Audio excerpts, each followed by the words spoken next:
थेट जाऊयात भाजपचे नेते प्रवीण दरेकर आपल्यासोबत उपस्थित आहेत। भाऊ, आपण पाहतोय राष्ट्रवादीचे नेते मंडळी सीएमच्या भेटीला पोहोचलेले आहेत आणि तटकरे पटेल गेले, त्यांच्या पाठोपाठ आता जयंत पाटील देखील सीएमच्या भेटीला पोहोचलेत। नेमकं काय घडतंय वर्षावर?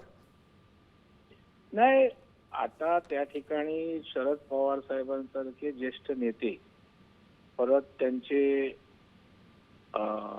जयंत पाटील, त्याचबरोबर पटेल, तटकरे, असं मला वाटतं एकत्रित जाणं हे निश्चित काहीतरी त्या ठिकाणी राजकीय समीकरण असू शकतात।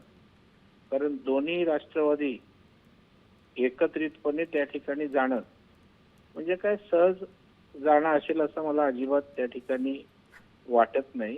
काहीतरी निश्चित राजकीय घडामोडी असू शकतात असा माझा तर्क आहे।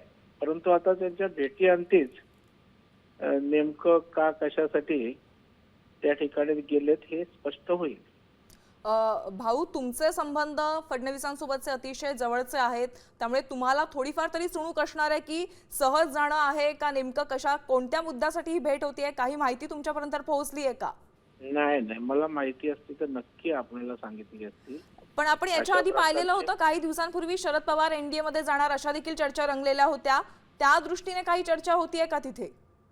नाही, मी चर्चेच्या अनुषंगानेच मी माझा अंदाज वर्तवलेला आहे आणि देवेंद्र फडणवीस साहेबांच्या जवळ असलो म्हणजे त्यांचं राजकीय काही आडाखे आहेत ते त्यांच्या कधीच त्या ठिकाणी कळत नसतात। नक्कीच, धन्यवाद प्रवीणजी, तुम्ही सविस्तर बातचीत केली त्याबद्दल। आपण ठाकरे सेनेच्या उपनेत्या सुषमा अंधारे देखील आपल्यासोबत जोडलेल्या आहेत। सुषमाताई, आपण पाहतोय की वर्षा बंगल्यावर मोठ्या